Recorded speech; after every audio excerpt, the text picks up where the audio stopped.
Most people die as footnotes in their own bloodline. Born, lived, forgotten. No legacy, no power. Just another name in a graveyard full of nobodies. But you're not here to be forgotten. You're here to become the greatest your bloodline has ever seen. That means abandoning comfort, betraying mediocrity, and building a life so massive, so undeniable, that generations after you either worship your name or fear it. This isn't about being liked. It's about being remembered. Machiavelli didn't write for the weak. He wrote for those willing to outthink, outwork, and outlast their enemies, even if those enemies share your last name. Your family gave you a name, but you're going to give it meaning. So if you're ready to stop apologizing, if you're ready to become the most dangerous and respected version of yourself, if you're ready to rise above every ghost that came before you, then keep watching. Because this isn't just a video. It's a declaration of war on everything that held your bloodline back. Let's begin. Before you rise, you must understand what you're rising from. Your bloodline is a story, mostly written by fear, failure, survival, and compromise. Most of your ancestors didn't live. They endured. They didn't dominate. They obeyed.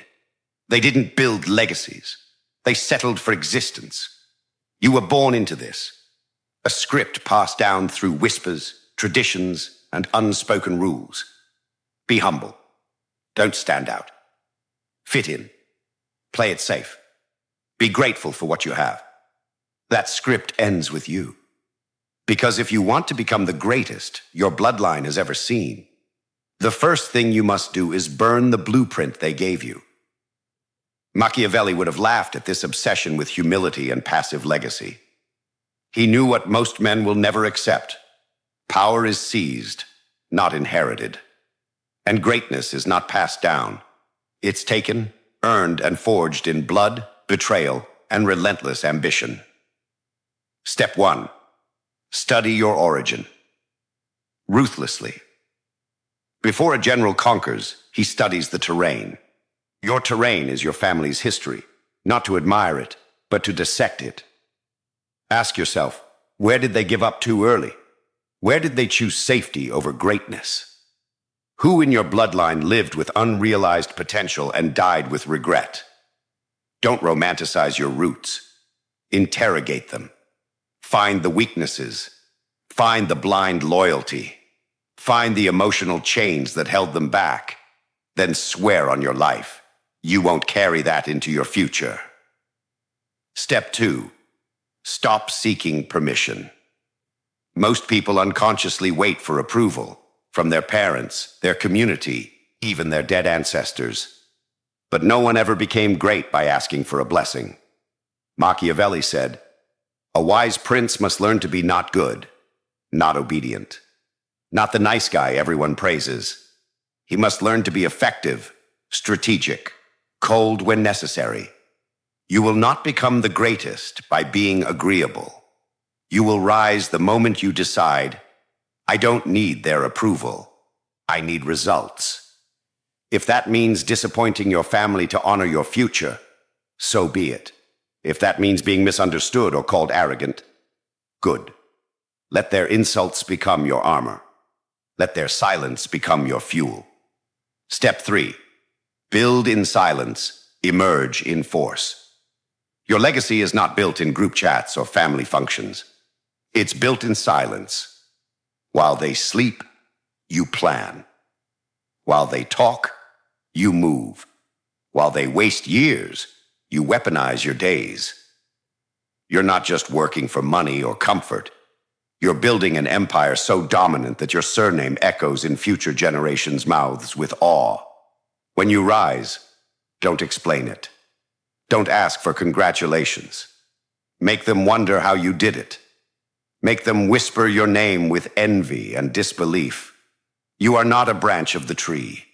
You are the lightning that burns the old one down and plants something terrifying in its place.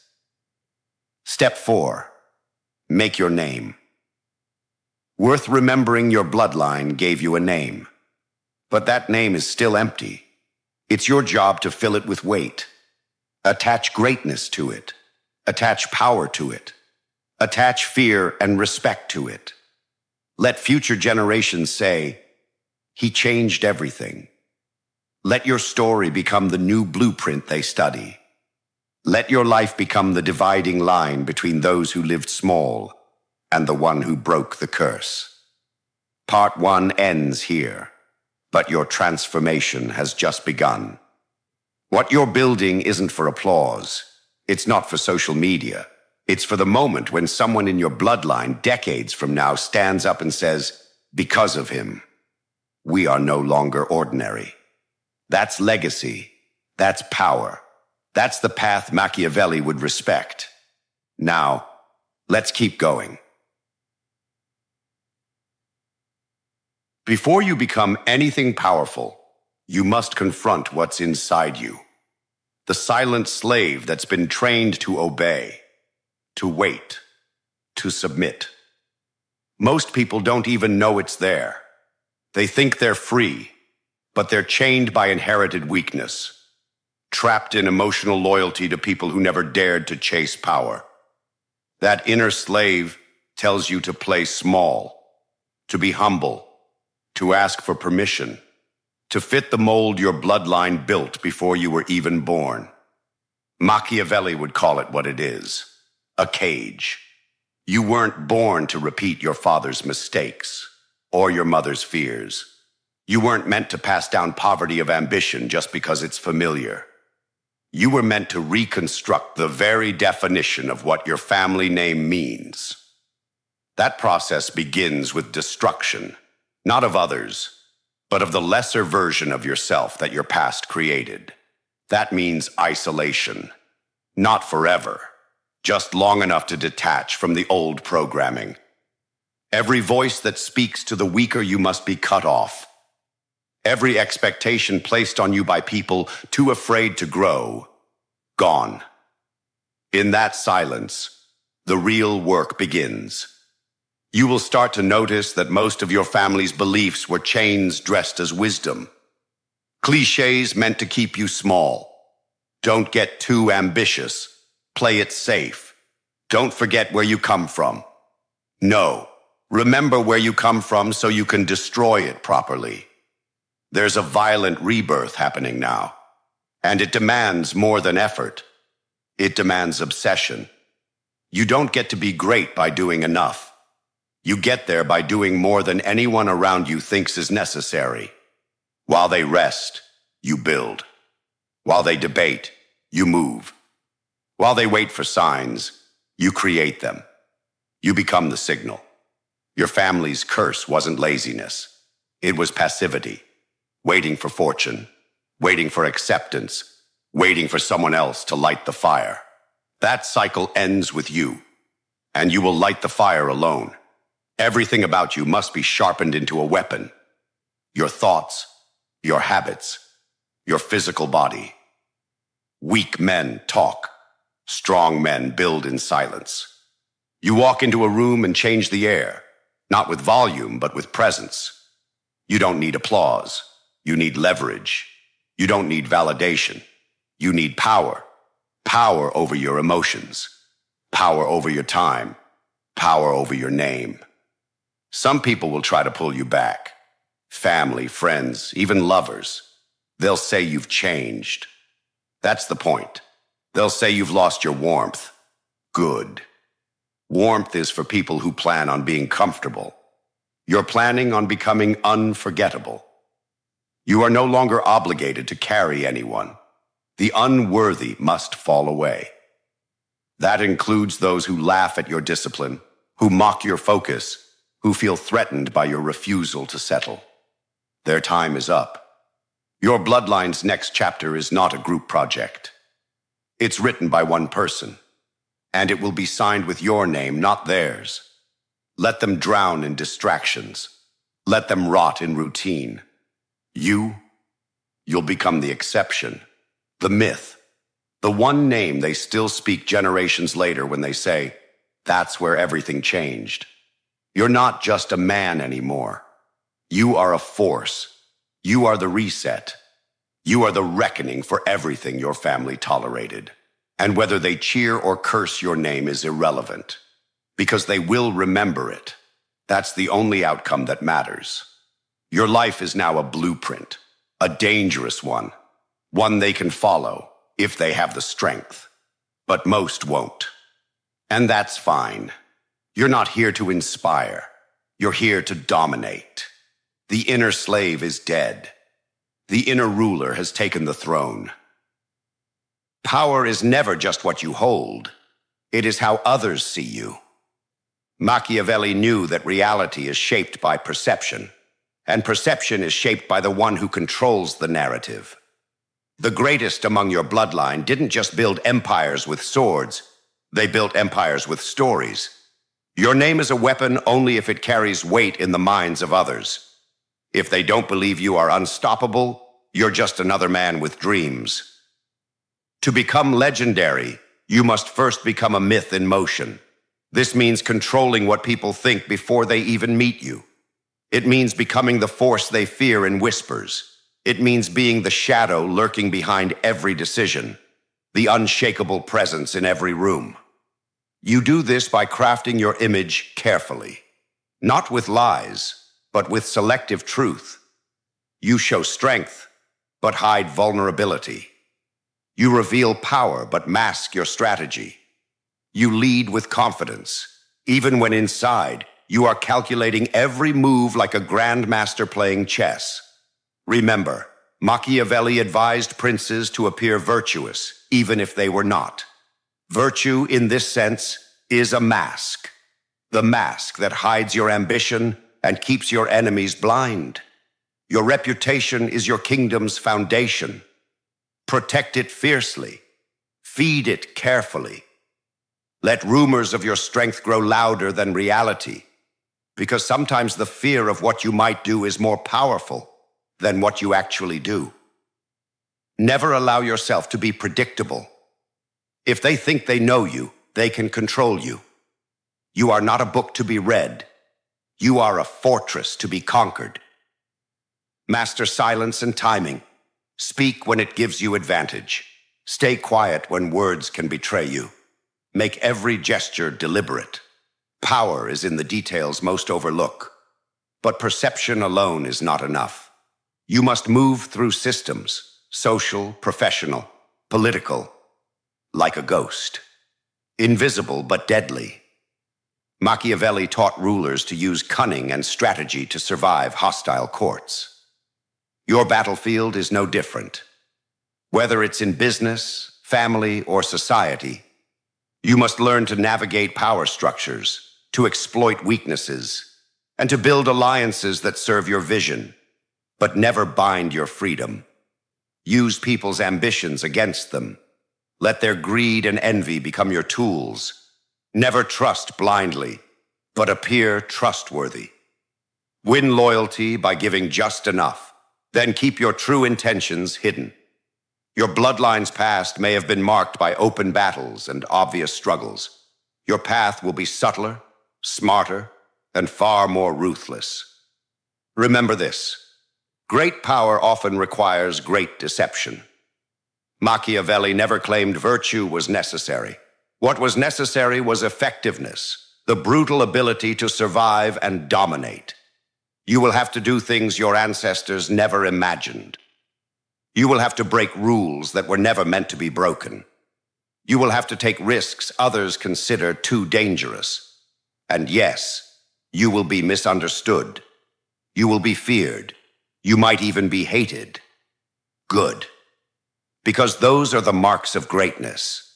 Your legacy isn't written in polite conversations or warm smiles. It is carved in cold nights, hard decisions, and sacrifices no one else dares to make. It is written when you choose power over popularity, when you choose silence over explanation, when you choose the hard path over the easy lie. This is the path to becoming the greatest your bloodline has ever seen. Not because it's easy, but because it's necessary. Understand this: no empire, not even the quiet ones, is built alone. You will need people, not as equals, not as friends, but as tools, as weapons, as pieces in a game you control from behind the curtain. Power today is no longer just a throne surrounded by soldiers. It is subtle. It is social. It hides in alliances, handshakes, eye contact, and conversations behind closed doors. Your war is not on a battlefield. It's in boardrooms, relationships, reputations, and hidden agendas. And to win this war, you must master the art of ruthless connection. Most people bond through emotion. They connect through vulnerability, trust, and the illusion of honesty. You will not, because vulnerability invites control, and control once lost is never fully recovered. You will observe, you will analyze, and then, when the time is right, you will attach, not from weakness, but from strategy. Every relationship is a transaction. Every interaction a negotiation of power. Even if no one says it aloud. They want love, give them loyalty. They want validation, give them admiration. But never, never give them your core. Your inner thoughts, your real strategy. These are sacred. These are sovereign. These are locked behind 10 layers of silence. Appear warm, appear approachable, appear trustworthy. But do not be these things, not entirely. Machiavelli wrote that a prince must know how to be both man and beast. The fox, cunning and careful. The lion, feared and respected. In the realm of connection, you must be both. Charming on the surface, calculating underneath. Your mind is a blade they must never see until it's already in motion. Learn to speak in layered sentences, truths that sound whole but are incomplete. Share stories that reveal character but not intention. Smile with sincerity, but let your eyes speak another language, a darker one, a guarded one. Let people feel close, but never be close. Because closeness invites chaos. People change, people betray. And even the most loyal will turn if their hunger outweighs their gratitude. So what do? You feed that hunger, carefully. Give them what they want, but only in doses. Make your attention feel earned. Make your validation feel rare. In doing so, you become the source of their emotional survival. And anyone who relies on you will hesitate to cross you. This is not cruelty. This is control. Make yourself unforgettable in the minds of others, not through desperation, but through scarcity. Be the force that appears only when necessary. Be present when they need you, absent when they expect you. Let them chase. Let them wonder. Let them crave your presence like oxygen in a room that's slowly being sealed. There is immense power in being wanted, and even more in being withheld. Use their desires against them. Let their dreams tie them to you. Let their fears keep them loyal. But never forget, no matter how useful someone is, they are not irreplaceable. Keep your emotional investments as shallow as your strategic needs allow, because when the time comes to cut ties, you must do it without hesitation. If someone threatens your position, remove them.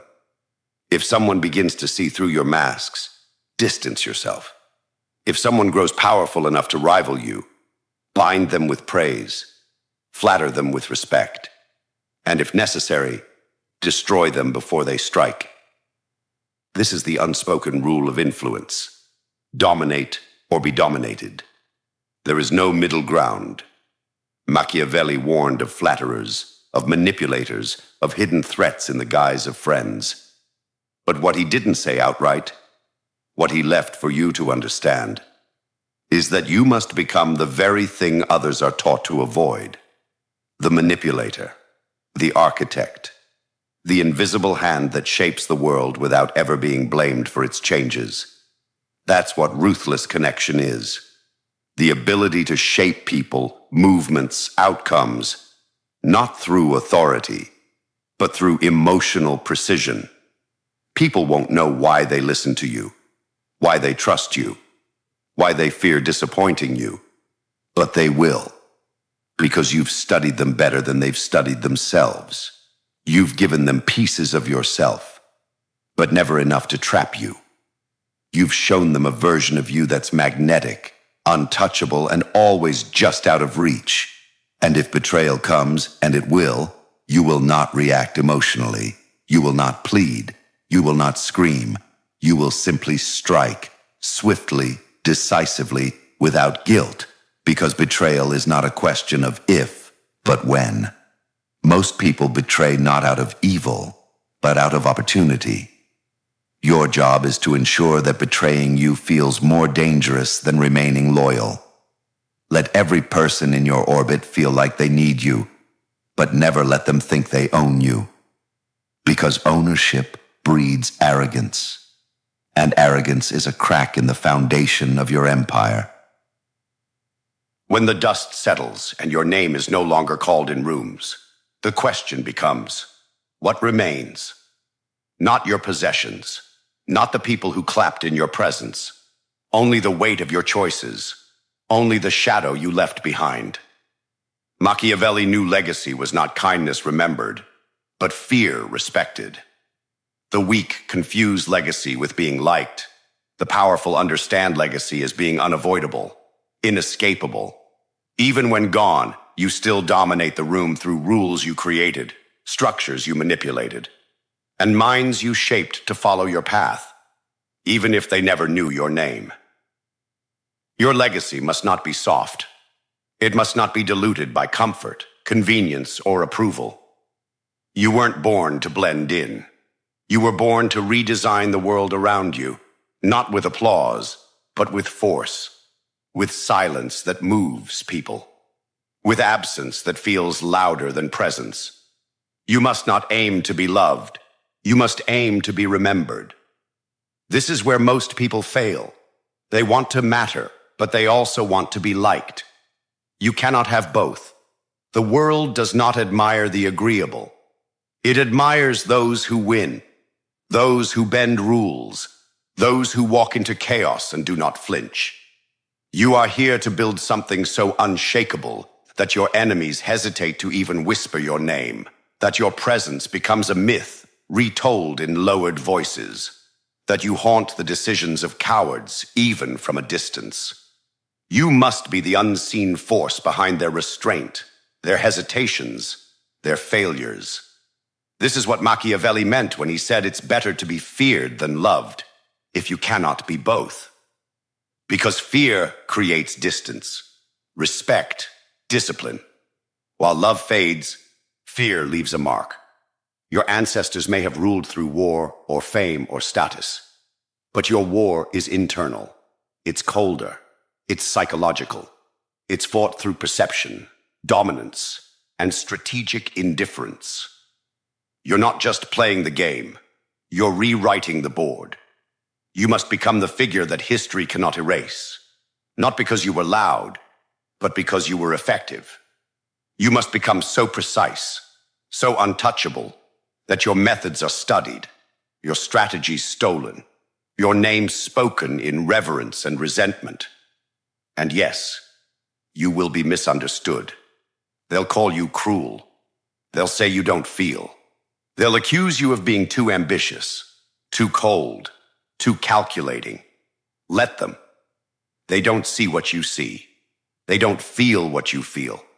They don't understand the burden of becoming something greater than a name, becoming a force. They want to be remembered for being nice. You want to be remembered for changing everything. That is the difference. You are not walking the same path as them. You are walking the path of kings, of tacticians, of rulers who didn't just live. They left a blueprint behind. You must build systems that outlive you, ideas that move even when you are gone. You must mold people, culture, silence, timing, everything around you, into weapons that serve your vision. That is legacy. And what will it cost you? Everything. You will lose friends, comfort, sleep, innocence, but you will gain immortality, the kind that matters. Not in the body, but in the mind of others.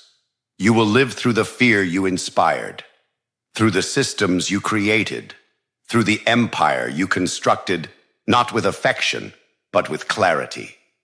This isn't a path for the kind-hearted.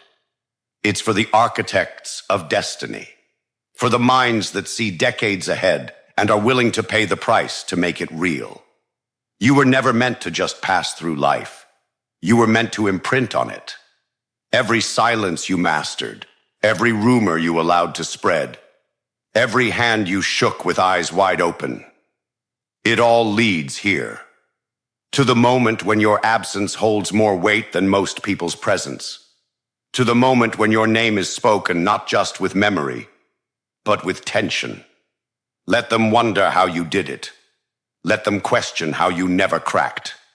Let them say you were too extreme, because mediocrity always attacks greatness it cannot understand. And when the world finally asks who you were, let there be silence. Not because there's nothing to say, but because there's too much to say. Your legend is not something they can describe.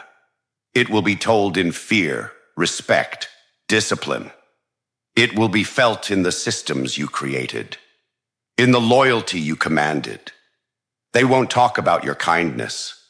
They'll talk about your sharpness, your ability to move without emotion, to lead without apology, to dominate without making a sound.